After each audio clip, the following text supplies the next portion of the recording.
afternoon! Today, andito tayo sa accommodation of course. And yung gagawin natin is magluluto ako ng pasta. So magluluto tayo ng fettuccine alfredo. Yung dalawang kasama namin dito sa bahay is nag-work. Yung andito is si Michelle, which is natutulog siya, tapos ako. Ito na yung mga ingredients natin, guys. You have streaky bacon, granulated na garlic. Ayan, meron tayong konting magic syrup, chili flakes, tapos mushroom, parsley, salt, thickened cream, parmesan, butter, of course, yung ating fettuccine pasta. Nagbo-boil na tayo ng water para ma-start na natin yung pasta.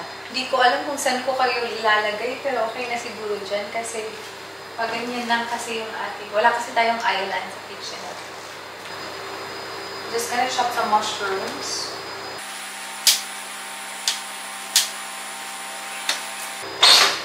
Aray! Ewan ko ni mo, girl. Hindi ko nag-story ah. Outside, no. Oh. Nasa nurses quarters kasi kami, so as in, lahat ng galawan sa hospital, kita mo, ha? Okay. That's the problem pag ganito kasi wala ka masyadong privacy talaga. Kada labas mo, kita mo talaga sila. Yung mga pasyente, nakikita mo kasi dito natatambay yung mga pasyente sa gilid lang talaga ng nurses quarters. So parang wala masyadong privacy in a way. Pero okay lang yan. Few weeks lang naman tayo dito. Not so much of a big deal. Tapos one time din, sobrang ingay ng smoke alarm. Kami, like from here, like na day off namin, pumunta kami sa hospital just to check them. Ayun ba? Ganun. Tapos kahapon yung pasyente na muntika ng maano, nag-go-gopher pa, tapos hindi na niya masyadong makontrol yung gopher niya. Muntika na talaga siyang makulog sa pathway. So, to the rescue na naman kami kahapon. Para kapag siya nagtatrabaho minsan.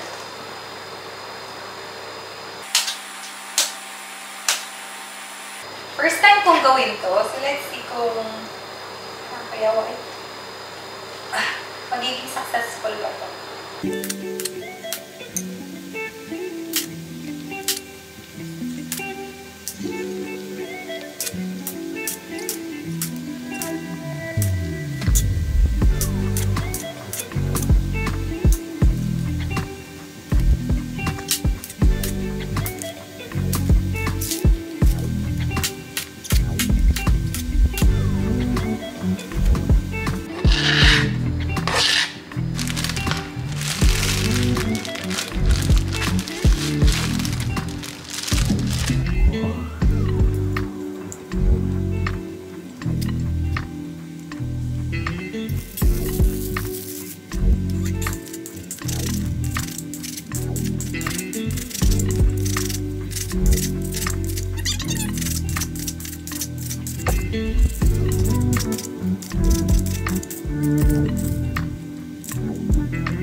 Kumulo yung ating water so I can put the pasta and we are gonna start rolling. Actually, pwede na tayo mag-start sa bacon kasi air fry lang naman to. Ma-crispy na to siya later.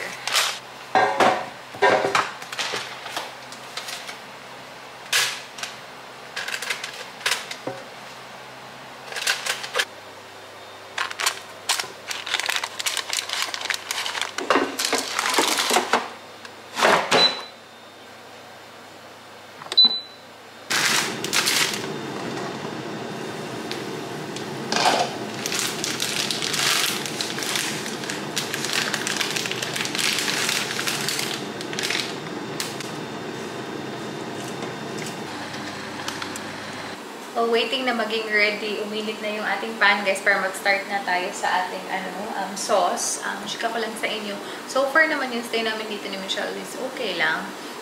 Although, very different din dito iba-iba talaga every state dito sa Australia. Like, maluloka ka na hindi mo maiisip ba na isang country lang kayo, pero iba-iba yung policy mo, iba-iba yung how they do things. Ang daming paperworks dito, guys. Like, lahat talaga paper-based. Sabi ko nga, hindi ba kayo naaawa sa mga kahoy? Bakit sobrang dami talaga ng paperworks dito? And yan yung struggle ko talaga initially kasi hindi kaya kami galing ni Michelle. So, hindi kami masyadong sanay sa lahat ng mga paperworks. At ano yung mga kailangan ng paperworks, like especially for an admission. Kasi wala kaming kaalam-alam, especially here. Hindi nila kami sinabihan kung ano yung mga paperworks and everything. So, ayun. Asa na ba ako? So, nangangapa ka in that sense. But the rest of it, okay lang naman kasi hindi man easy ito. Tapos, isa lang din yung ET-bed nila. And so far, wala masyadong presentation. Like, from the moment nag-start ako, siguro yung ED presentation ko, mga ano pa lang, 8? Ganun lang. Medyo madami din kasi ako night shift. And pag night shift, of course, madalang lang talaga yung pasyente. So, ayun.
Bacon. Ito na din yung pasta natin. So messy, pero we're done. We're almost done.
Okay guys, let's try this one. Grabe, wala pa akong hilamos, no?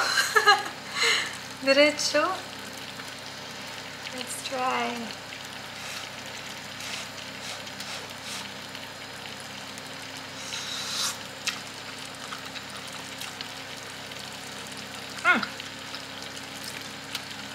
Masarap, pero I wish merong maanghang. Wala pala tayong chili flakes. Kanina, pepper pala yun. Gusto ko sana may anghang ba? Pero in fairness, okay siya. Okay yung lasa. Good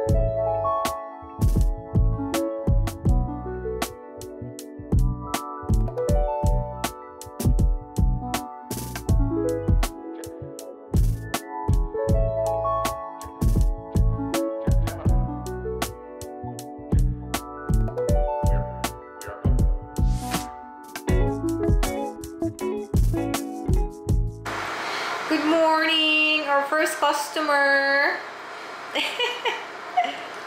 Bang! How is it? Is it? Not bad. Not bad. Huh? Fettuccine, not Alfredo. Carbonara. Fettuccine Like Alfredo. carbonara.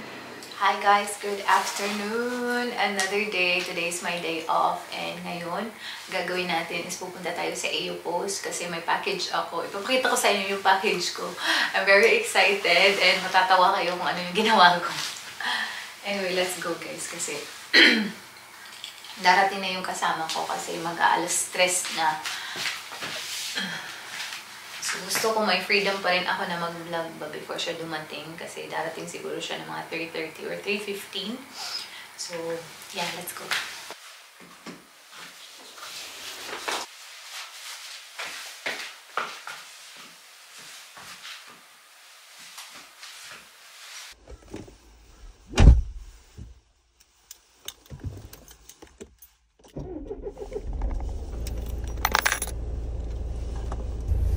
Let's go guys. I just have my ID here kasi kailangan nila.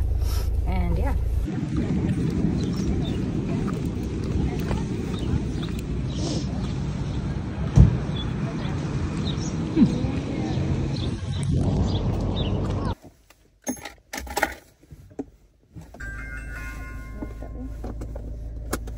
Guys, andito na tayo sa accommodation and this is what I got.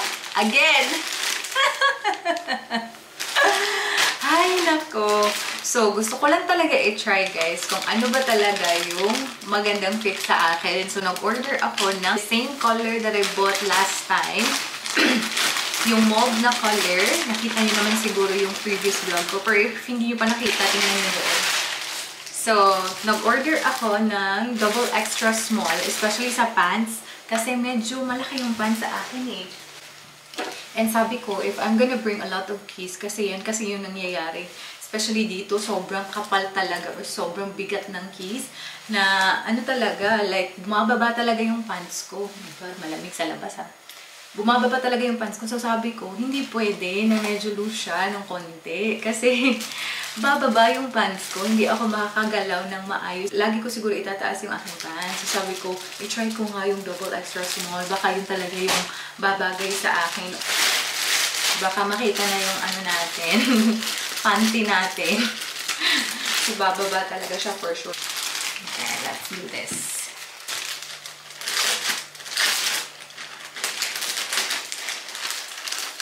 God, ganda talaga ng anong color. Hello, feeling ko ito yung mas kasya, mas maliit siya. Okay. Tanggalin ko muna yung aking mga damit. Oh my God! Tignan niyo yung pants. Kasi medyo worried ako sa pants. Kasi ang lalaki nga ng keys namin. Dito, mas okay na siya. And kahit yung length, guys. Wait. Kahit yung length, mas hindi ako bothered na ganito siya kahaba. Kasi medyo fitted siya sa akin. So, and kahit yung top, akala ko okay na yung top the last time. Kasi extra small yung top na yun eh. And sabi ko, medyo ano siya, loose pa siya. Makakagalaw ako na mabuti. But even with the double extra small, makakagalaw pa rin ako. And mas okay talaga siya sa akin, yung size na to. So, I'm very happy na ginawa ko siya. Kasi sabi ko, although it's very expensive, pwede ko naman siyang i-return if mas okay yung fit sa akin ng isa. So, sabi ko, sige na, i-try ko na lang. Kasi, yun nga, yung keys natin, sobrang bibigat. Feeling ko makikita na nila yung ating butt crack. If ever. Tapos, i-insert natin siya. Oh my God! Mas perfect siya! Look! Diba? Mas okay to compared last time. Ayan. Tapos may space pa talaga. Ay, mas ano pa talaga siya. Like, hindi naman siya super fitted. Loose pa rin siya ng konti.